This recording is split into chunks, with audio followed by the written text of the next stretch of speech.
So lovely to have all of you join us today. Thank you so much for coming along and giving up your time on this Tuesday afternoon. So today's training, we are hoping to cover a number of different topics. We're over our screen is going to meet the SVS team. So if you're new to role, you get an idea of who and who supports who. We're going to spend a little bit of time taking a look at why our young people come into care. We're going to look at some statistics around our young people and look at a video clip which quite neatly is actually some of the background factors for our young people.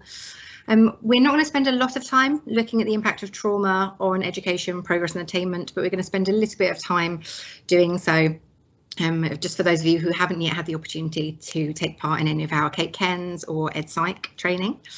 We'll go on a little bit later to identify the role of the VS in looked after and previously looked after support. Your role, of course, you're absolutely pivotal to this, and we'll take a brief look at the PEP process. So poor Anwen, I've stuck her face on this. I don't know if she knows that I've done so yet.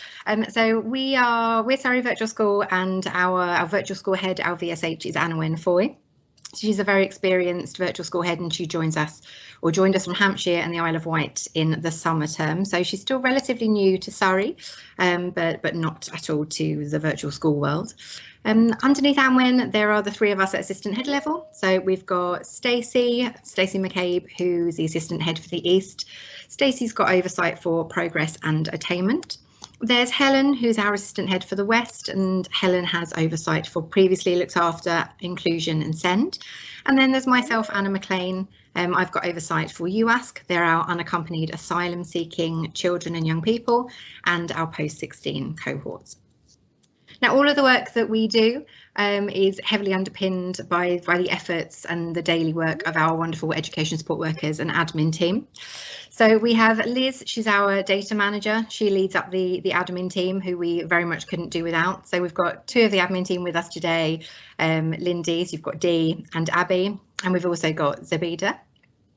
Our education support workers are the members of the team who you are likely to have most contact with on a daily basis.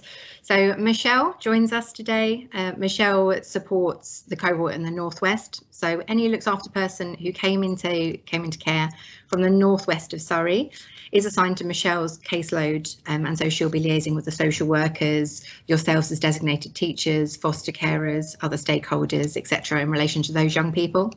The same can be said for the other quadrants of Surrey. So you've got Caroline Carter in the southwest, Sandy Ball in the northeast, Mary Cook in the southeast, and then we've also got Ellie. So Ellie Bissell is our education support worker for previously looked after young people. So we'll talk a little bit more about this role later on today, but that's an additional role that was brought in from 2018-2019 when the guidance around support for previously looked after children changed. The post-16, which I head up, consists of 3 additional education support workers. So we've got Anne, who oversees a pretty significant post-16 cohort, so years 12 and 13. We've got Lisa. Lisa Smith has oversight and supports our unaccompanied asylum-seeking young people, both at STAT school age and at post-16.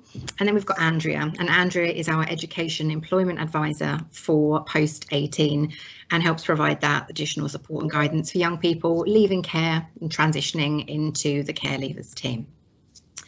So over to you guys for a moment then. We'd like to know your thoughts on why children come into care. There are obviously a number of reasons around that, and we'd be interested to know your thoughts and experiences. So please take a moment to record some of those in the chat box.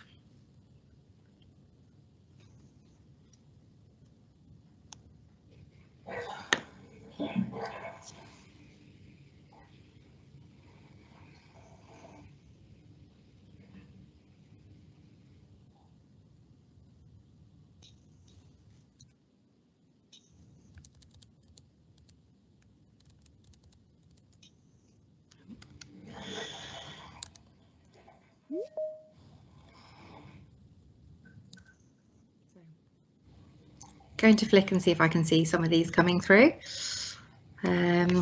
Okay, wonderful thoughts here. Let's have a look. Relationships with parents have broken down. Yeah, death of a parent, very sadly so in some cases. Parents unable to keep other young people safe, absolutely. Neglect, trauma, bereavement, abuse. Absolutely. Yeah, some as Chris has very nicely pointed out, some can actually request to become looked after, particularly at post 16. Okay, safeguarding, breakdown of relationships, etc. Parents unable to cope. Lovely. So absolutely a real mix there for our young people. And ones that I think we've highlighted all of these actually. Family dysfunction links very well with parents, or be it the sole caregivers or sole caregiver being unable to cope. Family dysfunction is one of the main identified reasons behind children becoming looked after. Homelessness is also one, particularly more so actually at post 16. We do see a small number, thankfully, of young people actually who have been made homeless and therefore need to be accommodated into the care system, sort of around 16, 17. Neglect and abuse is sadly a very, very common reason why our young people come into care. Death of a family member is also the case, but relatively small number. Occasionally we do see, as some of you picked up, we see parents or caregivers that have been incarcerated, and unfortunately there's no other family available to look after our young people. Abandonment, which links in somewhat to homelessness. And interestingly, I didn't actually see on the chat, but some of you may have mentioned it. A proportion of our young people are unaccompanied asylum seeking children that come from quite literally all over the world. We have approximately 122 at the moment, the majority of whom are post 16, but we do have about 20 of those in stat school age. And they are quite often they are picked up on the side of the motorway. They're picked up on motorway services. Sometimes they don't get as far as Surrey. They come into other local authorities, and then they are spread out according to a certain allocation. So Surrey takes a certain number alongside Kent, Essex, Sussex, etc. And of course, there are times when children come into a care as a result of safeguarding difficulties, and unfortunately, it's not been possible for their parents and caregivers to keep them safe. Back over to you into the chat box for a moment. What barriers to learning do we think, bearing in mind what we know about why children come into care? So what barriers to learning might looked after children face? So take a moment, please, and record your thoughts in the box.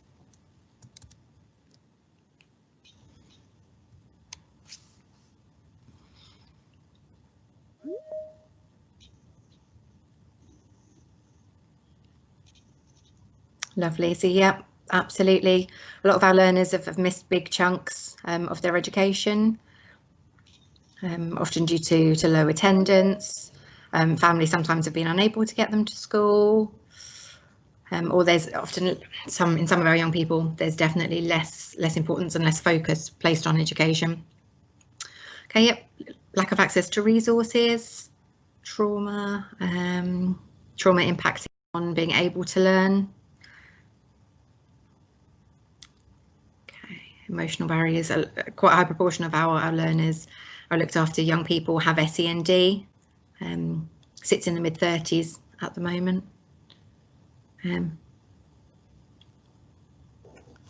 Lovely. Okay, so some really great ideas there. Do keep them coming. So a number of you have picked up on those social and emotional barriers to learning, and then we generally see those displayed in behaviour. Mental health and developmental delay is also quite common. With some of our young people, actually the damage caused by negative early life and adverse early life experiences does lead to global developmental delay, which has an impact on that young person for the rest of their lives. Alongside, some of you have picked up on the neurological side, so sensory processing difficulties, problems with executive function, working memory, etc. Gaps in knowledge is a really big one for some of our looked after young people. Unfortunately, a number of our looked after children move placements numerous times, and that results in not only numerous school changes, resettling, having to go through that transition again, but also additional gaps in their learning. So if they were fortunate enough to have had a stable year 7, then they may have actually unfortunately then have been moved, say 3 times in year 8, and they haven't been able to catch up on the work they've missed, or school A covered one side, one topic, and then they've missed a whole load of that learning from when they moved to another school. Unstable home life, sometimes with placement changes, obviously leading to really big barriers there. A lot of our young people do display heightened emotional arousal in school or in education settings, colleges, etc. They really struggle with that setting. It's a very challenging setting for them, and we'll touch a little bit more on that later on. Okay, lovely. So, give you a little bit of information about Surrey's looked after children. As of yesterday, we had 980 looked after children between the ages of 2 to 18.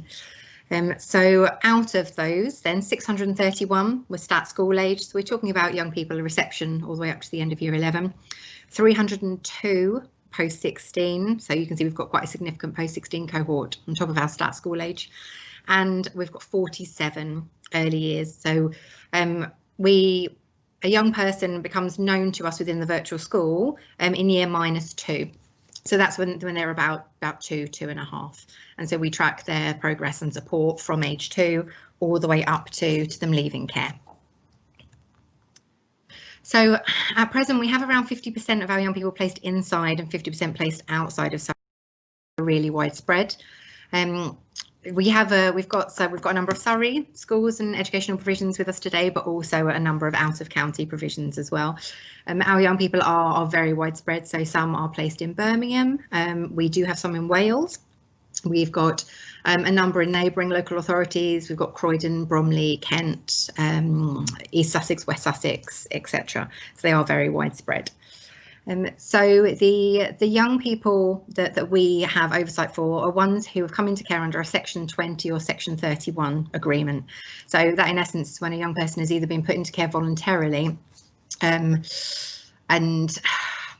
parents retain PR. And obviously I don't mean they've come into care voluntarily in the sense that the parents have kind of have signed them over. That's incredibly rare. But it's more often the case that parents actually, at that moment in time, they need that additional support. And so they give the local authority that permission under a Section 20 to provide that additional support for their child. Or for a number of our children, they're in care as a result of a Section 31, which is an interim or a full care order. The parent still retains some PR in those cases, but the local authority has the majority PR. Children, however, who are under a Section 17, Section 47 or Section 8, so those who have ceased to be previously looked after, or those who come under a child in need or a child protection order, the virtual school has no current involvement with them. So we're purely focused on looked after young people. Right. Oh, sorry, bring myself back into the room there.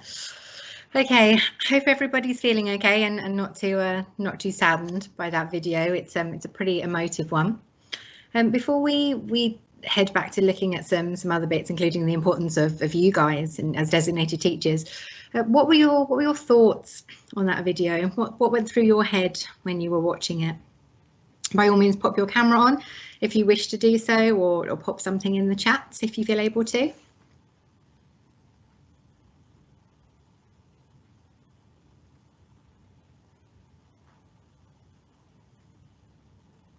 Yeah, I agree here. Out really, really powerful. I've seen it a few times actually, and it's still pretty sad.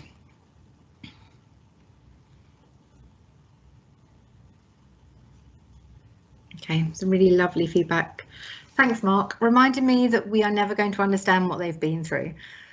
Yeah, very true. We try our best, and we can take part in tons of training and really get to understand the biological side, the neurological side, why children behave the way they do, how to support them. But most of us are fortunate to have never been through anything like this, to have been through the trauma and the neglect and abuse, etc., that so many of our young people have gone through and their experiences. So we can absolutely do our best, but we can only, if we're often on the outside looking in, trying to support as best as we can. Children need constant reassurance and patience. It isn't their fault, absolutely. And we need to, and I'm sure you're also brilliant at this. We need to bear that in mind when thinking about our young people. We need to keep in mind that that not only is behaviour communication, but that quite often our looked after young people, they're unable to connect the dots, perhaps like we are. They can't emotionally regulate like we can.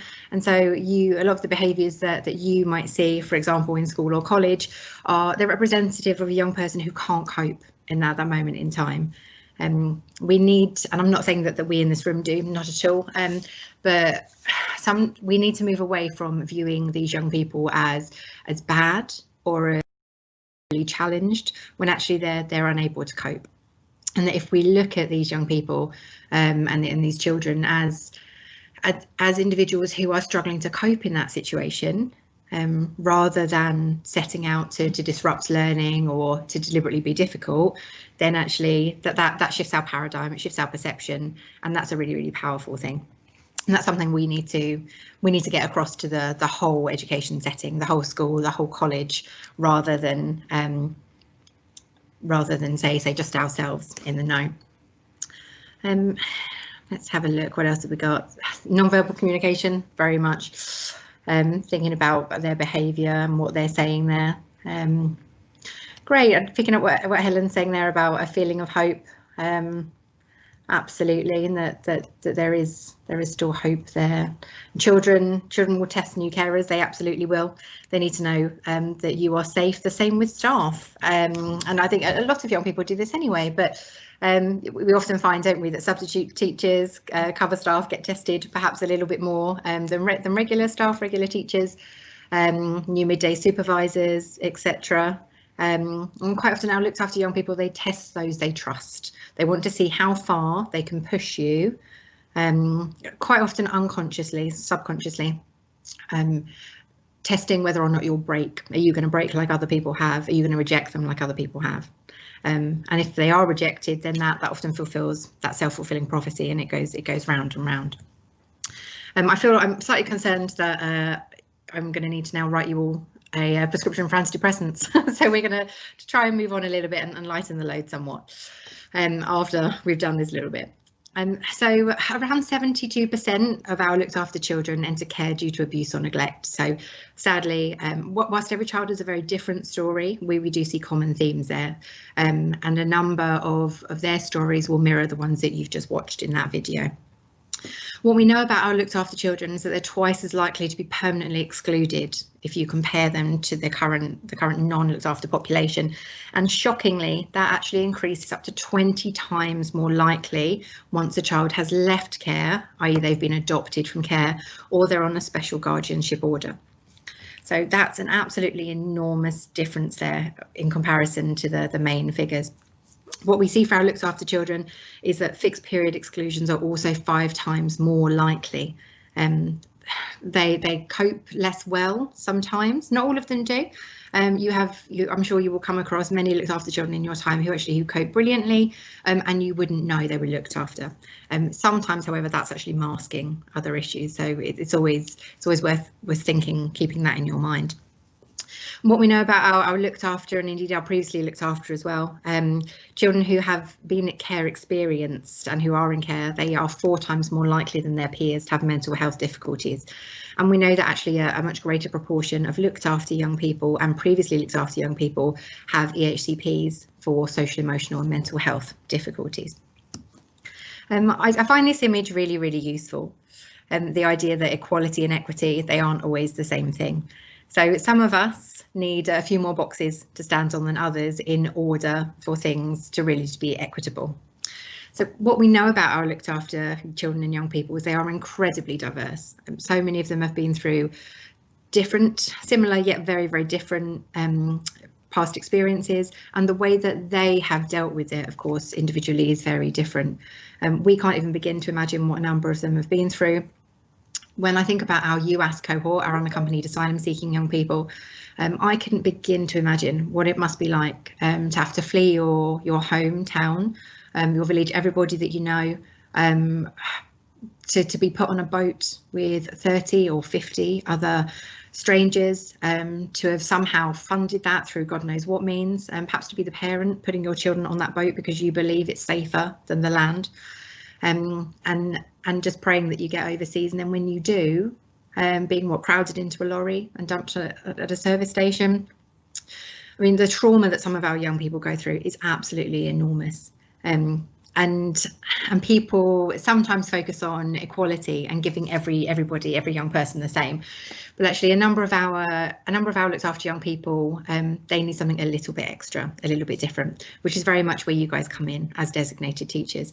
They need that extra box, that extra boost, just like this chap here in the purple, in order to be able to really see and get the most out of that experience. Needs that extra support, not the same as everybody else.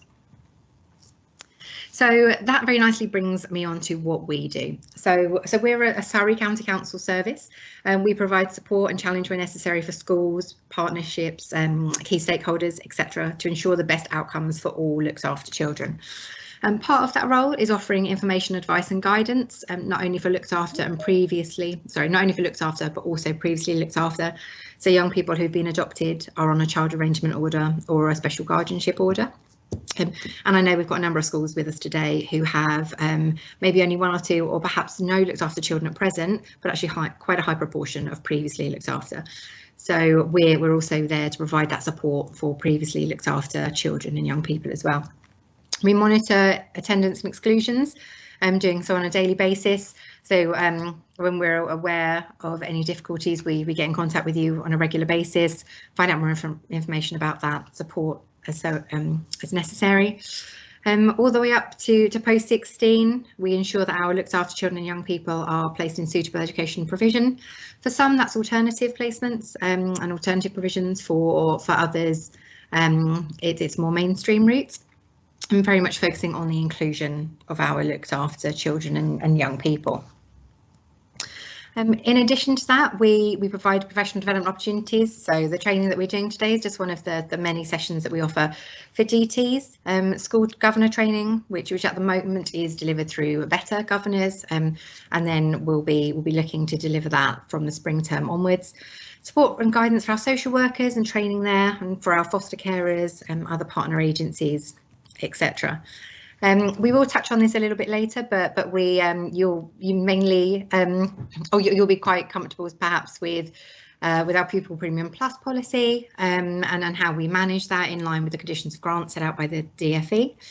And of course, we use the PEP as a real conduit to assess progress, attainment, barriers, etc., and as a way to provide that individualised support where needed. So I'm going to very briefly touch on the training that we offer. In addition to this training, on our website, you will see a whole plethora of training for the academic year ahead. The majority of it is run by Microsoft, also run on Microsoft Teams, and we'll ensure that it's recorded. So if you can't make it to an event, then you can have a copy. I haven't got the hyperlink, but we've got a little YouTube channel. So if you're wondering what that little symbol is, you can click on that and go to our YouTube channel, where we have all of our recordings up and that are subtitled as well. In addition to the training here, we're also we're planning to put on a designated teacher conference at the end of June, and that's when you scroll down the page, that's hiding at the bottom there, along with total respect training. And if you haven't yet had the opportunity to do total respect training, we'd really recommend that you do it. It's run by our care experienced young people, so they've only been out of care maybe a year or two. Some of the young people who run this, it's absolutely brilliant training. As soon as we can get venues booked for that, and we're fairly confident it can go ahead in person, then we'll be advertising that as well out to you. So when we look at the role of the DT, absolutely everything is documented in the stat guidance that you can see pictured here. If you haven't had a chance already to take a look at it, then we really recommend that you do so. It's quite a lengthy document, but it's a really useful starting point and summarises all of the guidance related to the designated teacher role, the responsibility there, etc. Considering the importance of the information in there, it's really important that you, as a designated teacher, are not just given the role. So when we used to do this training in person, it's a little bit tricky to do this now, but we'd go around the room and ask people, okay, so how did you get into this role? And the number of people who actually said, well, I was appointed to the post of deputy head and I just got given it. And we find a similar thing perhaps with our Senko colleagues or other members of staff. Quite often they're told, hey, we need someone to be the DT. Do you want to do it? Or sometimes it's not even an ask situation. What's really important is that whoever is in the DT role is somebody who is not only really passionate about our looked after and previously looked after young people, but somebody who has that right blend of skills, personal qualities, experience to make an impact. Now, the stat guidance recommends that anybody who is in that DT role is also a member of the leadership team, but in the very least needs to be able to affect school change. So to have that impact on the wider school policies, community, etc. Now, some of you I'm aware will obviously be very experienced DTs in this room, having a bit of a refresh. Others, I believe, are completely new. It'd be really interesting to know what you already know about the role of the DT. So if you could once again, please record your thoughts in the chat box, and I'll flick over to there to see what's coming in.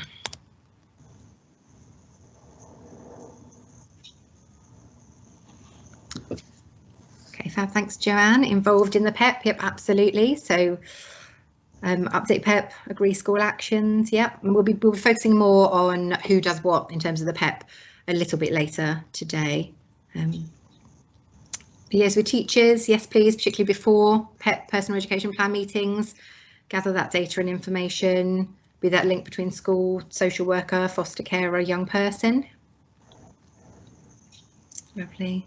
Absolutely, thanks, Emma. Point of contact for all agencies, carers involved. So DTs are the main point of contact within school, not only for those young people. Absolutely, thank you. Champion our looked after young people and our previously looked after as well. Monitor progress and support in school. Fantastic. Okay. Right, so Sarah, I see it's the first time you've had a looked after child.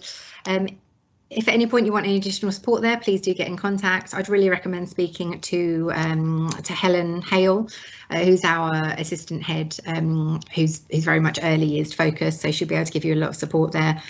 Sandy Ball, who's one of our education support workers, also used to run a children's centre, so lots of expertise within the team for early years if you need any additional support and guidance there. I love that, a special someone for them that cares, absolutely. Your role as DT is so vital. Are DTs always DSL trained, designated safeguarding lead?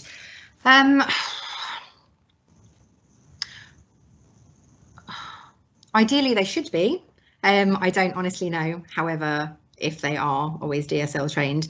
It's not always the case that a DT will be also the designated safeguarding lead for the setting, but it's always good, say, to be to go through that training and potentially be, say, the deputy DSL, so that knowledge is up to date and very fresh. But of course, it's vital, given the number of issues that often arise around our looked after young people, that DTs work very closely with DSLs if they're not already, say, closely in partnership, or if they're not in fact the same person. And then we're going to ensure good provision for those children and add to it, absolutely. So it really is, we are talking about going above and beyond for our young people in school.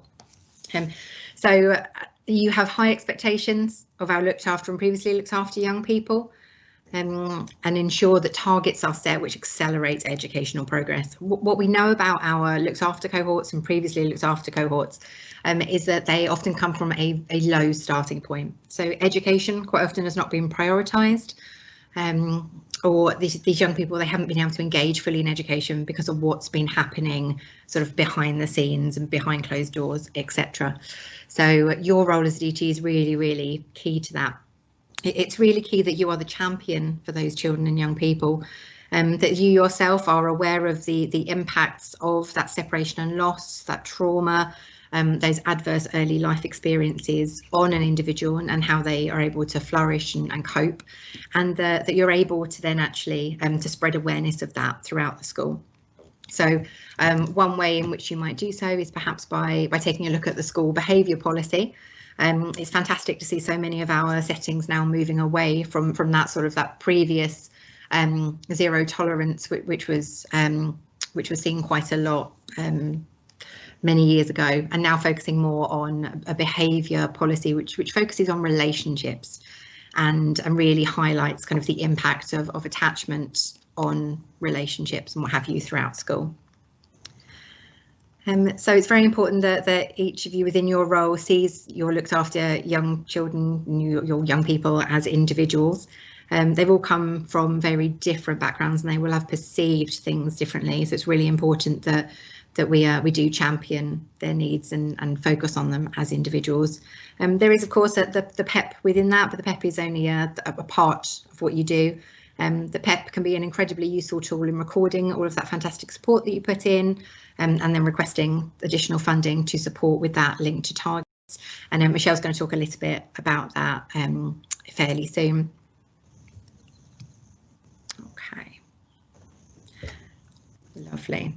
So we're going to very briefly then talk about previously looked after children, because in February 2018 the DfE updated their STAT guidance, which included that additional support for previously looked after. So when we talk about previously looked after, we are referring actually to quite a specific cohort of children and young people. So we're referring to those who have been adopted, those who are under a child arrangement order, and those who are under a special guardianship order. It's worth noting that this doesn't include young people who are adopted from abroad, and it also only relates to England and on the whole relates to England, Wales and Scotland.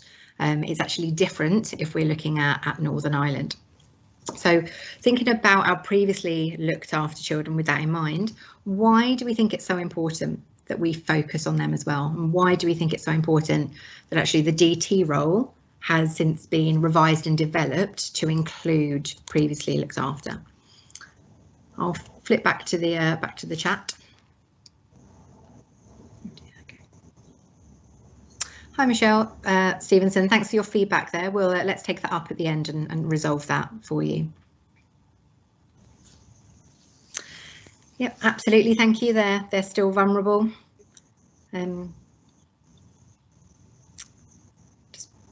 Just because young people have been adopted or cease to remain looked after doesn't mean that actually they're any less vulnerable.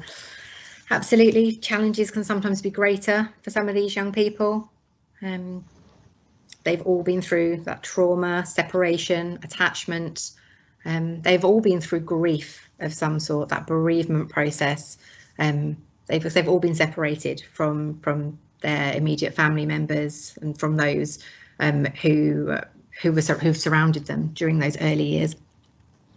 Effects of previous ACEs, yeah, those adverse childhood experiences. Absolutely. So what we know about previously looked after children is that sometimes they're a bit of a forgotten cohort in a way. So the DfE then very much took what they knew and shaped the guidance accordingly for that. We know that when children are moved away from being care into permanency, that they don't suddenly, none of the problems just disappear. All of that past experience is still very much there. And for the majority of us in the room, we're sitting here thinking, yeah, I know that. Of course, it doesn't just disappear. But it's really interesting how actually when you talk to other colleagues sometimes, they haven't quite connected those two. And there's quite often still the thought that actually, because a child's been adopted, it's fine. They're in a loving family now. They're away from all that abuse and trauma. Everything's great. But what's often overlooked is the fact that our young people, they carry all of that within them. Trauma actually shapes the brain. And whilst we're not going to go into the impact of trauma on brain development today, I'd really recommend, if you haven't had an opportunity to already, checking out one of the sessions that Kate Cairns, KCA, offers. We can share some of that information with you. The EdPsych service also is running various sessions looking at the impact of trauma on learning and what can be done in education to support young people. So it's always worth tuning into to additional bits and bobs there as well. This graph I always find particularly interesting. This came from an Adoption UK survey back in 2017, so it is a little bit out of date now.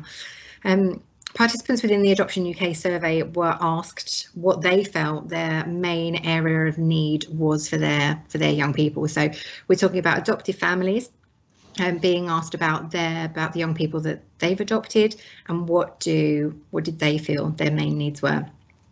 And overall, hugely what we can see here is that the majority of parental respondents to the survey identified that their children and young people had social, emotional and mental health difficulties. That is considerably different when comparing it to the DFE figures there. And interestingly, actually, SCMH, when looking at the DFE figures, is the third most common need, with moderate learning difficulty and then speech, language and communication.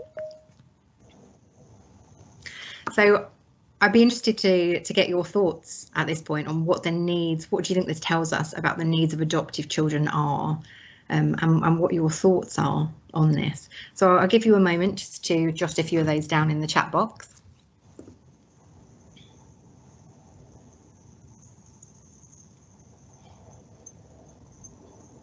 It's probably worth noting at this point that this is the way that parents perceived their children, say that they've adopted. It's not necessarily the need that's identified on the EHCP, assuming that a young person has an EHCP. Brilliant, thank you. Needs are hidden and often tricky to identify. Absolutely. It's really interesting when you look at the number of children who have been adopted, and actually quite the low. There's often a low incidence then of EHCPs that follow those young people. Quite often their needs, they just kind of bubble up under the surface. They're not seen for a while. They are, Helen points out, they are quite complex.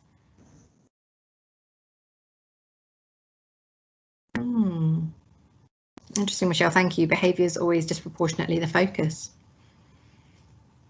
You can have young people that on the surface, everything appears to be going really well. And then actually they're really struggling underneath that. And we ran fantastic training last year. Really, it needs to be a face-to-face thing to have the best impact. And I'm hoping we'll be able to run it again later this year, if not early next year, with some Surrey parents who have adopted their children. And what was, I believe that a couple of you in this room actually were taking part in that training. What was really interesting from that was actually the struggles, I suppose insightful, I should say really, it's just the struggles those parents had when they're, let's say, getting their young people to school. So I remember one of the parents talking and saying that at school, like, his child generally was coping really well, and teachers would say that so-and-so's doing brilliantly, achieving very well academically, always try to be so perfect, oh my goodness, aren't they wonderful? And at home they see a completely different picture, because that the child holds it in at school and tries to be the absolute model child, and then as soon as they get home back to their safe place, that all explodes. And home is an incredibly turbulent, really difficult time, and the parent was seeking an EHCP, and school is saying, I don't have any evidence for an EHCP, because the child at school actually seems absolutely brilliantly. I don't see any evidence of SEMH needs. Academically, they're doing really well, particularly considering everything they've been through. But yet at home, it was a completely different story. And sometimes it's really difficult for parents who have adopted children to actually get an EHCP based on solely what they see and the support that their children need, and they need that additional support at home. And interestingly, sometimes that doesn't always reflect on how you see young people at school. So just to sort of to wrap up this little bit then, there's some really great reading that I'd recommend when looking at previously looked after, if you'd like to explore that further, and if it's an area you're not yet that comfortable with. So Helen Oakwater wrote this article here, querying why are these children any different. It was in the Education Now magazine a couple of years back. I'm quite happy to send you a PDF version at the end of this, so I'll attach it to some bits that we send through. It's a tad upsetting, in all honesty, but really thought-provoking. Thinking about the impact of trauma and why these previously looked after cohort, why these young people need as much attention as our looked after. Adoption UK has also produced some really useful information on your role as a DT and adopted children, and of course, same thing applies to our children who are on SGOs, so special guardianship orders and child arrangement orders. And I really recommend, if you can get hold of a copy, Becoming an Adoption Friendly School. It's a fantastic resource. There are lots of different principles and various bits in there, links to various places that you can print out royalty free, that are really beneficial for your entire cohort. it's estimated that around 40% of children in any one classroom have unmet attachment needs. So actually implementing some of what you know about attachment and in the importance of stability and relationship-based practice, etc., in school and in college, all of the information that you'll find in these resources can actually be really, really beneficial for a number of learners. Okay, I'm going to suggest that we literally just take maybe a 2 or 3 minute break, and then Michelle's going to take over from me talking about PEPs. If you have any queries at this point, please do pop them in the chat box and we will try and answer them for you. Otherwise, by all means, go and stretch your legs for a moment, and we'll see you in about 2 minutes. So if you can't hear me, please put a note in the box. We can try and work on that. Okay, right. Sorry about this, folks. Okay, there we go. Oh, I'm really hoping you can see. Oh, I think I've got sound back. I'm really hoping you can see slides now, but I'm not convinced you can. No. Right. Thank you so much for your patience, everybody. There we go. Sorry about that. Okay, so we're going to be talking about the PEP document, the personal education plan. Thank you, guys. So we see our PEPs for our children as the key to raising attainment and narrowing the gap for looked after children. The initial PEP should take place within 20 days of the child coming into care. And also it is good practice to have a PEP if the child moves school, has a placement move, has to move out of county, and it's also very valuable for the DT to join that PEP where the child has moved to, obviously to share the important information with regards to education and social and emotional health for that child. Every looked after child needs a PEP, and the review meeting should be in the first half of every term. So if a child starts with you in school, that PEP should happen within the first few weeks of that child coming to you. Now, the PEP is a joint responsibility between the social worker and the education setting, so yourselves as the designated teachers.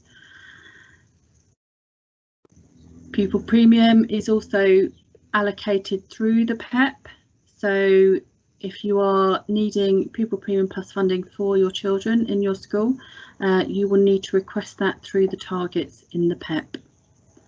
So the DT, so you guys are the key people in ensuring that we have high quality PEPs for our children. And just a little note at the bottom that post-16 cohorts do not receive pupil premium plus funding. But obviously you can put requests in on an individual basis because we look at those separately. Thanks, Michelle. Having oversight of post-16, I just I know we will sort of touch on this a little bit later, but it's probably just worth us mentioning. It's not because we're being mean. No, not at all. That is very true, because the DFE doesn't unfortunately provide us with funding for post-16, only for our stat school age.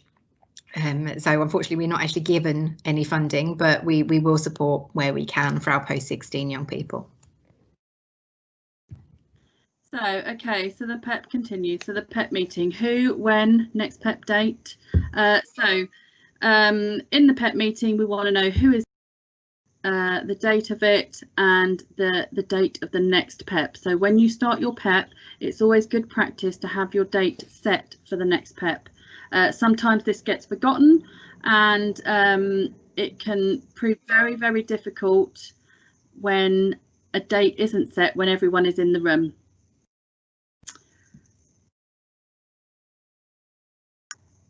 Sorry, Anna, I think your slides might be slightly different to mine. Ah. Okay, sorry. Okay, bear with me. So everyone agrees, the attendees, so carers should be there. Sometimes it's appropriate for parents to be there as well. Obviously, if you liaise with the social worker on who should be attending the PEP, The designated teacher, so yourselves, will arrange and send out the invitations for those. Now at the moment, all of our PEPs, or most of our PEPs, 99% of our PEPs are happening virtually. So invites are going out via Teams, sometimes Zoom, and other platforms are being used. To make sure the PEP, I guess, goes smoothly, because obviously you only have an hour, sometimes a bit more, sometimes a bit less. It's always good practice to make sure that the PEP details are completed before the PEP happens. So ensuring the views of your child or young person have been sought and recorded in the PEP so that they can be looked at during the PEP, rather than kind of getting the views on the day if the child's in attendance, or getting them after, because obviously we want to know how our children are feeling, and we want, if there are worries or concerns and positives, obviously we want to be able to celebrate those and discuss those and perhaps solve those in the meeting. Please try to avoid missing a PEP or holding a PEP after the deadline that are set by Surrey Virtual School for our Surrey looked after children. These are the PEP is a statutory document and must be completed in a timely manner. Any request for Pupil Premium Plus must be clear in the PEP. They must be related to the target, and obviously the target must be SMART. So for those of you, I'm sure everyone knows what a SMART target is, but just in case you don't, so the target should be specific. So the goal is direct, detailed and meaningful, measurable. The goal is quantifiable to track progress or success. So we want to be able to, from this target, we want to see, has this enabled the child to make progress? Must be attainable, so the goal is realistic, so it must be achievable for the child. You know, we want the child to feel success, and obviously they need to have the tools and resources to attain that. The goal must be relevant, so must be relevant to the child, must be relevant to their challenges, the gaps in their knowledge, in their learning, and it must be time-based, so there must be a deadline for that target.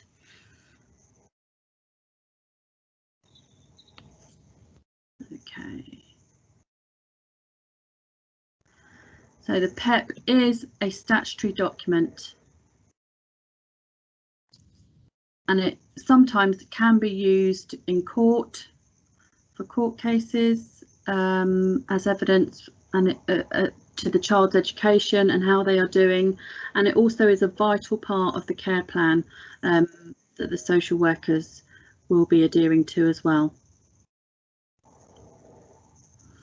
So good old Pupil Premium Plus. So looked after children are eligible for Pupil Premium Plus, PP Plus grant. Try not to confuse it with your normal Pupil Premium, which I think a lot of schools might get for their children and families. So the grant, the Pupil Premium Plus, is there to be used to raise academic achievement and or remove barriers to academic learning and achievement. So say if there is a barrier to learning, so if there's an emotional barrier to learning, we would expect, I don't know, some kind of therapeutic intervention to be in place for that child, such as ELSA sessions or other therapeutic interventions. Early years, so I saw a question about early years Pupil Premium Plus. So early years Pupil Premium Plus, so that's up to age 3, I think, 3 or 4, Anna. Yeah, up until they start reception. Yeah, so reception. Yeah. That goes straight to the nursery through the portal in the same way that the early years Pupil Premium is claimed, and that is an amount of £302.10 per year. So that goes directly to the nursery, so you don't need to request that through the PEP for our early years children. Now, statutory school age children from reception up until year 11, that has to be claimed via the PEP, and the amount that can be requested is up to £600 per term. Now, there might be instances where you don't need to request Pupil Premium Plus, so you don't have to request it if you don't feel the child needs it. Obviously, if the child is doing academically well, we would always support that to be, I guess, extended and strengthened for their learning, but please don't feel that you have to use this money. So the request for Pupil Premium must be linked to areas for development in the child's attainment. So the Pupil Premium, so say that you have a child who needs support with their maths, in particular times tables. This is going to sound rather silly, but we have had requests like this. Please don't request horse riding lessons for a child that might need support in their maths, because that to me does not link the Pupil Premium request to their target.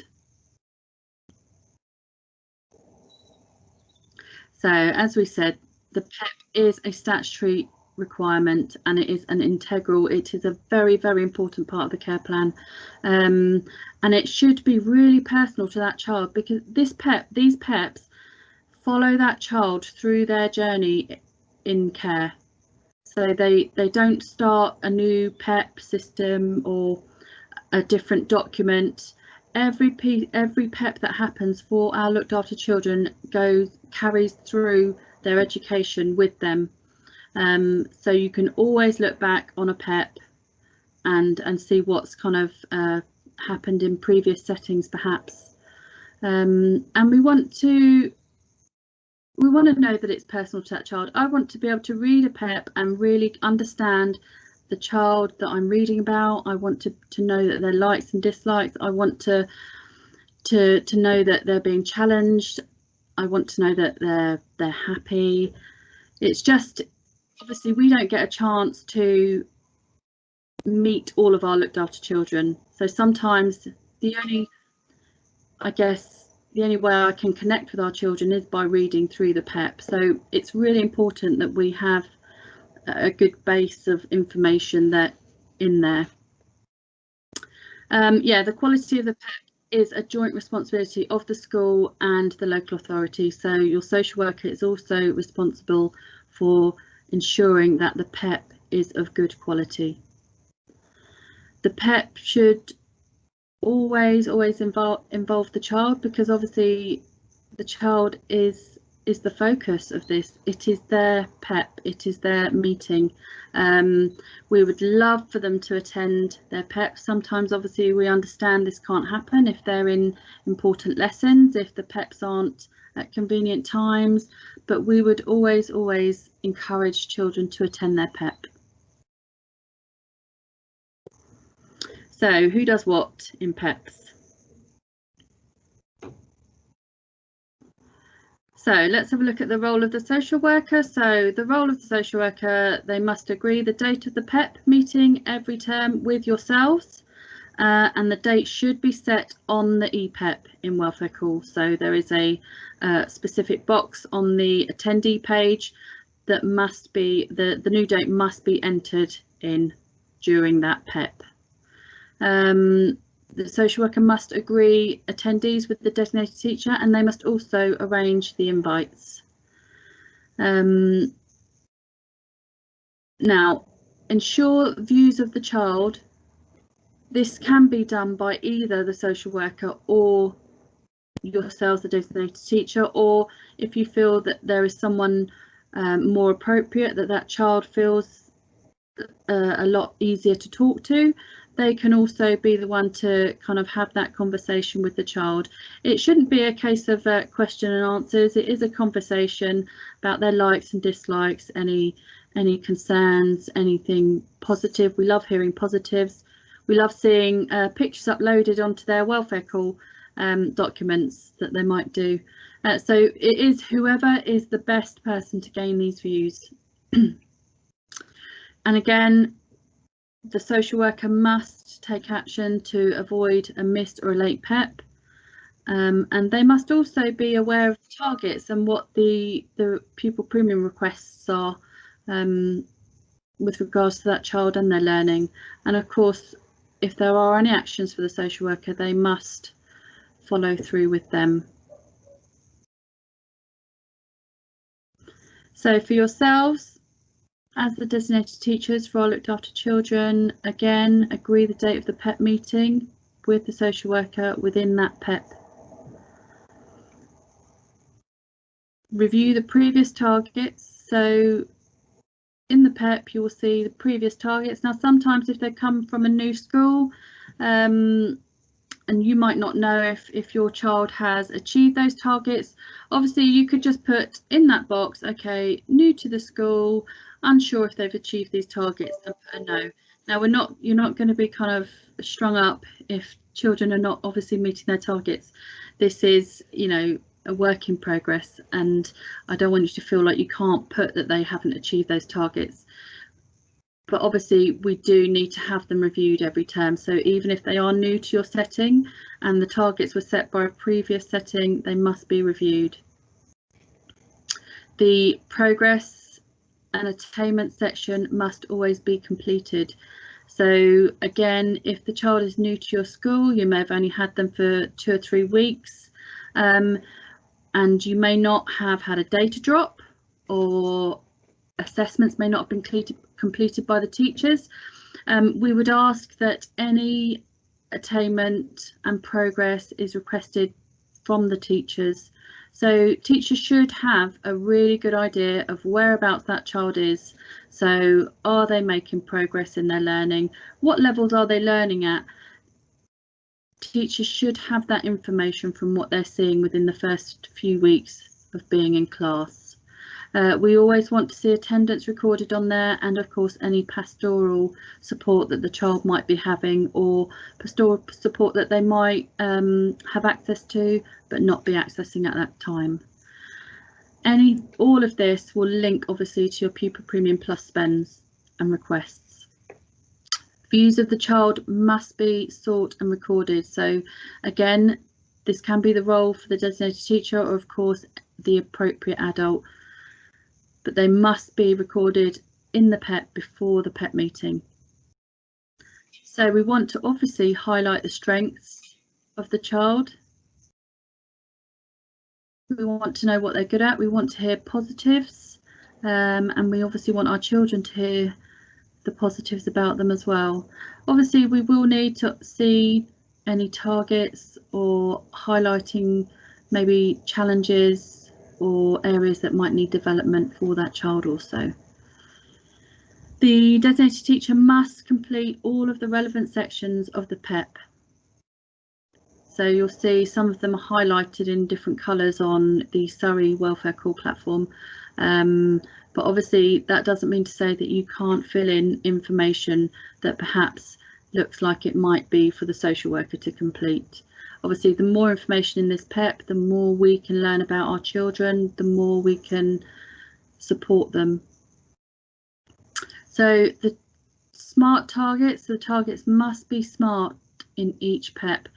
I have had instances recently where the social worker has written out the targets, and obviously social workers might not have an educational background, they may not know what SMART targets are, and obviously this can cause the PEP to be rated red, and we don't want red PEPs, we want green PEPs. So please get SMART targets from your teachers before the PEP meeting and put them into the PEP so that they can be talked about and discussed, and obviously link them to the request for the Pupil Premium Plus. So what interventions will this child need to achieve these targets?